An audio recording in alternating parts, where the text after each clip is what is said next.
Hello everyone, welcome to our science class. 10th class का topic अब तक हमने जो पढ़ लिया था उसमें laws of reflection by plane mirror देख लिया था। रिफ्लेक्शन क्या होता है, लाइट की बेसिक नॉलेज हमने देख ली थी और बेसिक टर्म्स जो है किसी स्पेरिकल मिरर से जुड़ी हुई वो हमने पढ़ ली थी लास्ट क्लास तक। आज हम जो पढ़ेंगे उसमें पढ़ेंगे reflection of image formed by spherical mirror using रे डायग्राम। देखिए, एक स्पेरिकल मिरर जो होता है उसमें जो रे ऑफ लाइट आती है वो कैसे उससे टकराकर वापस जाती है, क्या क्या उसमें अप्लाई होता है, जो फिनोमिना जो होता है वो क्या अप्लाई होता है, ये सब हम यहाँ देखने वाले हैं। सबसे पहले बता रखा है इसमें The different ways in which a ray of light is reflected from a spherical mirror are। सबसे पहला केस जो दे रखा है वो ये दे रखा है, reflection of rays parallel to the principal axis. अगर रे ऑफ लाइट पैरेलल हो प्रिंसिपल एक्सिस के तो उस केस में क्या होगा। सबसे पहला केस हम पढ़ेंगे reflection of rays parallel to the principal axis in the case of concave mirror. सबसे पहले हम देखेंगे कॉन्केव मिरर के केस में और उसके बाद में देखेंगे कॉन्वेक्स मिरर के केस में। देखिए, कॉन्केव मिरर के केस में हम इधर देख रहे हैं डायग्राम में मैं समझा देता हूँ आपको। जो थ्योरी है वो आप पढ़ लो और फिर समझने की कोशिश करना। मैं डायग्राम में समझा रहा हूँ जो चीज़ है इसमें, जो लॉजिक काम में आने वाला है। अगर ये अपने पास मिरर है, स्पेरिकल मिरर जो कि कॉन्केव मिरर है, ये इसका प्रिंसिपल एक्सिस है। यदि कोई भी रे ऑफ लाइट इस प्रिंसिपल एक्सिस के पैरेलल आएगी, पैरेलल समझ रहे हो, ये जो प्रिंसिपल एक्सिस है इसके पैरेलल मतलब कभी भी प्रिंसिपल एक्सिस को नहीं काटेगी। ये कितना ही आगे हम अगर ले जाए, ठीक है, तो ये पैरेलल लाइट है, रे ऑफ लाइट पैरेलल अगर आती है तो ये हमेशा हमेशा फोकस से होते हुए निकल जाती है। तो याद रखने की बात है, जब भी ray of light parallel to the principal axis होगी ये हमेशा कहाँ से होकर जाएगी, उसके फोकस से, चाहे वो कॉन्केव मिरर हो चाहे वो कॉन्वेक्स मिरर हो। देखो, कॉन्वेक्स मिरर में भी ऐसा ही होगा।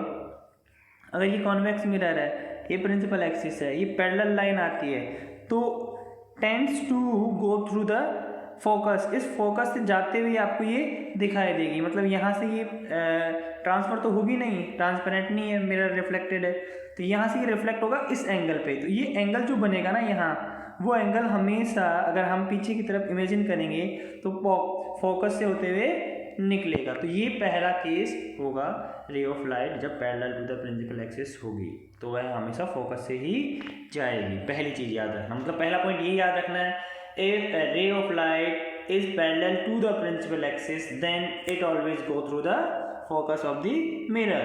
पहला केस यही होगा। नेक्स्ट, दूसरा केस अगर हम बात करें दूसरे केस की तो ये है reflection of ray passing through the principal focus. Okay, देखिए अब इसमें बात ये आ गई, पहले हमने कहा जो पैरेलल जा रही थी वो फोकस से वापस निकल रही थी, लेकिन अब इन्होंने कहा अगर फोकस से कोई आ रही है, अगर रे ऑफ लाइट कोई फोकस से ही आ रही थी, देखिए फोकस से रे ऑफ लाइट आ रही है तो ये पैरेलल निकल जाएगी। जस्ट उल्टा होगा उसका, अगर पैरेलल आती है तो फोकस से जाती है, फोकस से आती है तो पैरेलल निकल जाती है। ये चीज़ याद रखना हमेशा, दो पॉइंट ऐसे याद हो जाएंगे बिल्कुल सिंपल से। If a ray of light is parallel to the principal axis it always go through the focus of a mirror। अच्छा, दूसरा जो पॉइंट था वो ये था, अगर रे ऑफ लाइट आती है फोकस से होते हुए आती है, इस मिरर के ये फोकस से होते हुए आती है तो ये हमेशा पैरेलल वापस निकल जाएगी।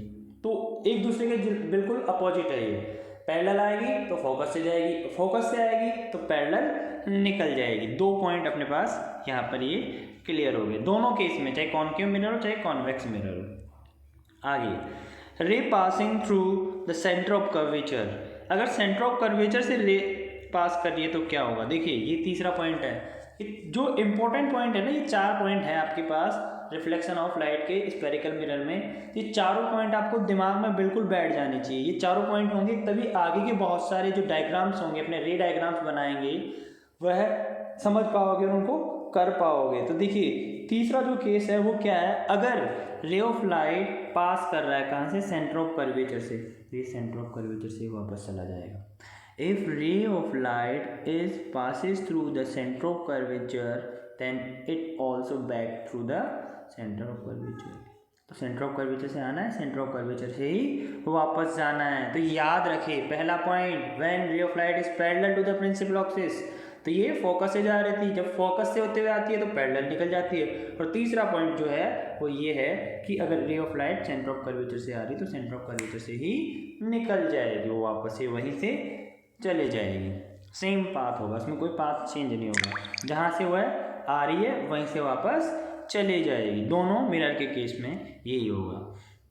अच्छा, नेक्स्ट जो होगा, ray incident obliquely to the principal axis. Principal axis के, ये तो प्लेन मिरर वाला कॉन्सेप्ट आ गया।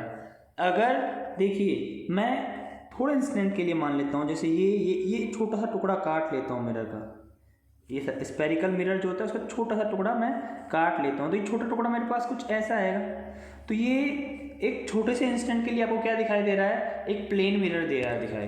और प्लेन मिरर में आपको ये पढ़ा है हमने कि अगर नॉर्मल के साथ जो एंगल इंसिडेंट बनाता है वही एंगल व रिफ्लेक्शन होता है। तो आई और आर बनता है जब इंसिडेंट होती है ऑब्लिक्वली कोई रे ऑफ लाइट, तो वह जिस एंगल से इंसिडेंट हो रही है उसी एंगल से वापस से रिफ्लेक्ट होके चले जाती है। ओके, आगे चलते हैं। यहाँ तक हो गया। ये 4 नियम होते हैं। रे ऑफ लाइट जो होती है किसी भी स्फेरिकल मिरर में किस प्रकार से वापस से रिफ्लेक्ट होके जाती है, इसके 4 नियम, चारों नियम अपने याद हो जाने चाहिए। पहला नियम क्या था, पैरेलल, फोकस से जा रही थी, फोकस से आ रही थी, पैरेलल जा रही थी, सेंटर ऑफ कर्वेचर से, सेंटर ऑफ कर्वेचर से वापस जा रही थी। और लास्ट जो था, अगर वो एंगल ऑफ इंसिडेंट होगा उतना ही एंगल ऑफ रिफ्लेक्शन होगा, कहाँ पर, जहाँ पर प्रिंसिपल एक्सिस होगा, पॉल ऑफ द मिरर होगा। ओके, यहाँ से जो इम्पोर्टेंट अपना कॉन्सेप्ट स्टार्ट होता है वो ये होता है कि रे diagrams for the formation of image by concave mirror for various position of the object. देखिए, यदि मैं ये कहूँ कि ये मेरे पास मिरर है, कौन सा मिरर है, कॉन्केव मिरर, मेरे पास कॉन्केव मिरर है, ये इसका प्रिंसिपल एक्सिस हो जाएगा। यहाँ फोकस मान लेते हैं और यहाँ पर सेंटर ऑफ कर्वेचर। एक मिनट समझना होगा मैं इस चीज़ को, फिर ये सब चीज़ें समझ में आएगी आपके। तो यहाँ पर इमेज फॉर्मेशन होगी। हम देखिए ऑब्जेक्ट को अलग अलग हम सिचुएशन पे रख सकते हैं, अलग अलग डिस्टेंस पे रख सकते हैं। सबसे पहले हो सकता है मैं ऑब्जेक्ट को अनंत, इनफाइनाइट डिस्टेंस है, अनंत दूरी जिसे कहते हैं ना, इनफाइनाइट, बहुत ज़्यादा दूर कहीं रखा हुआ है। जैसे यहाँ से बात करें हम मून की, तो मून इनफाइनाइट डिस्टेंस में। हम बात करें सन की, सन इनफाइनाइट डिस्टेंस में, ठीक है। अर्थ से सन की बात करें तो इनफाइनाइट डिस्टेंस हो गई, ठीक है। तो ऐसे केस, पहला केस हो सकता है कि ऑब्जेक्ट बहुत ज़्यादा दूर हो, इनफाइनाइट डिस्टेंस पे हो, ठीक है। दूसरा जो पॉइंट हो सकता है वो हो सकता है कि आपका जो ऑब्जेक्ट है वह कहाँ रखा हो, just beyond to the centre of curvature, centre of curvature के जस्ट बाहर की तरफ रखा हो। ऐसा हो सकता है कि सेंटर ऑफ कर्वेचर के ऊपर ही रखा हो, ऐसा भी हो सकता है कि सेंटर ऑफ कर्वेचर और फोकस के बीच में रखा हो, ऐसा भी हो सकता है कि फोकस के ऊपर ही रखा हो, और ऐसा भी हो सकता है कि फोकस और पॉल के बीच में रखा हो। देखो अपने पास कितने टोटल आ रहे हैं, पहला 1 2 3 4 5 और 6, टोटल 6 केस आ रहे हैं।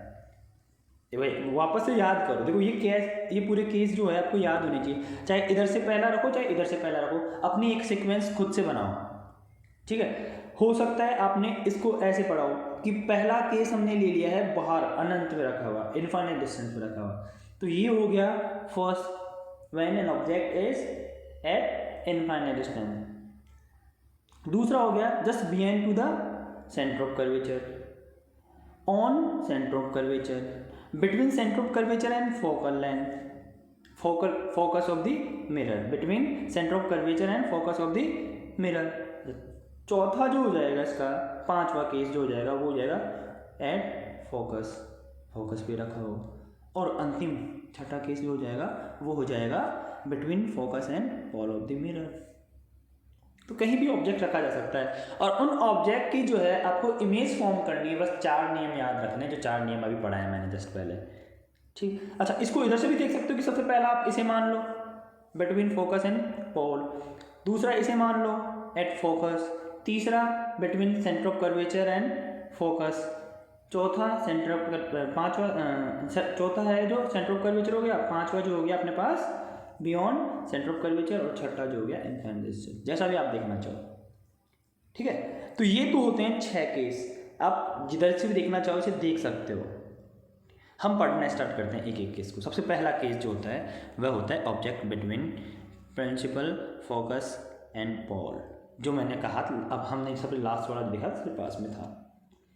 अगर कोई भी ऑब्जेक्ट कहाँ रखा गया है, फोकस और उसके पॉल के बीच में, तब इमेज क्या फॉर्म होगी, तब इमेज कैसी फॉर्म होगी, ये हम यहाँ पहले केस में देखेंगे।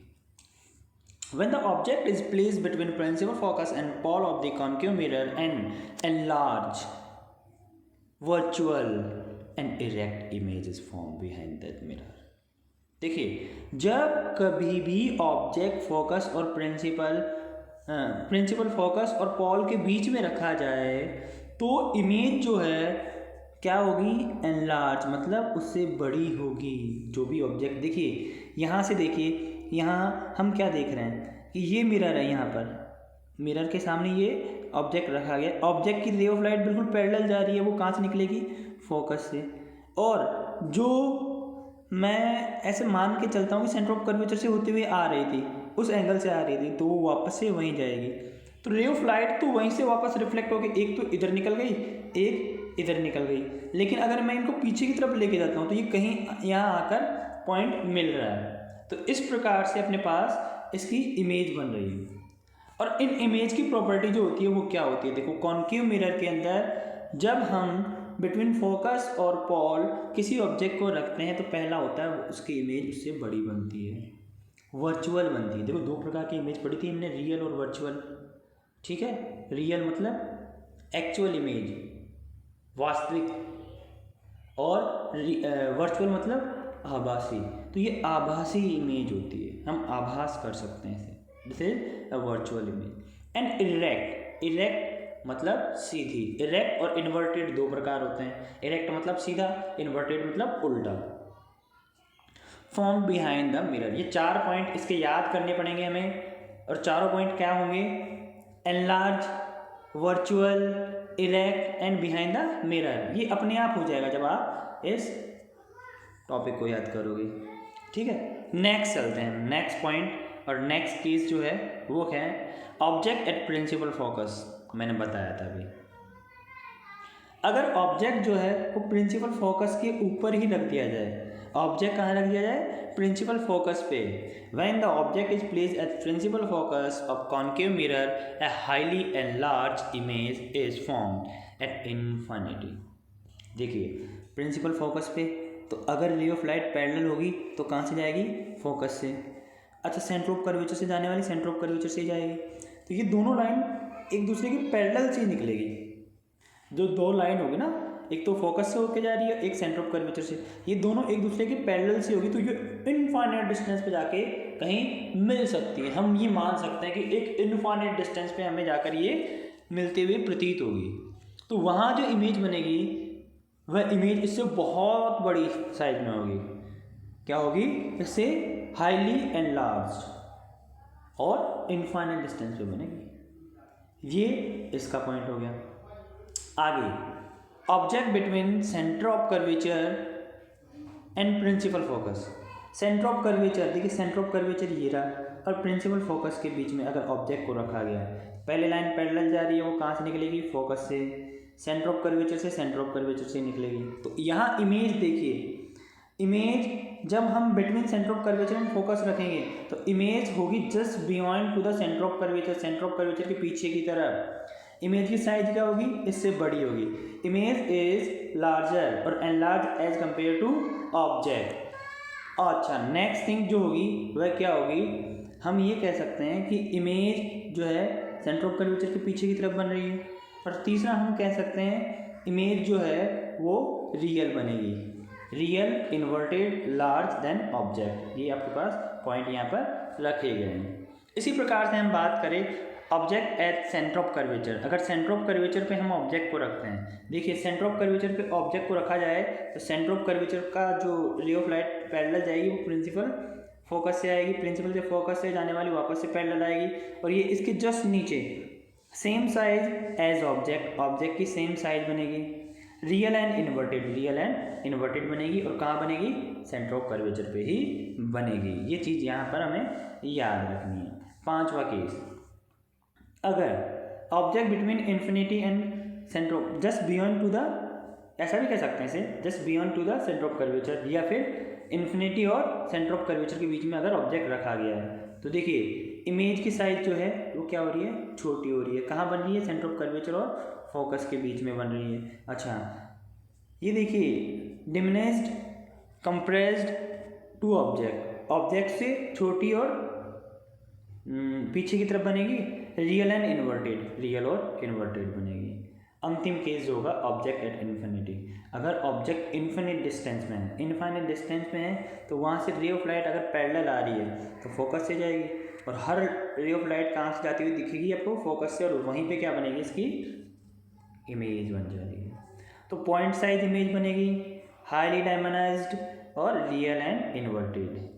तो ये 4-5 केस, टोटल 6 केस है, ये हमें देखने समझने।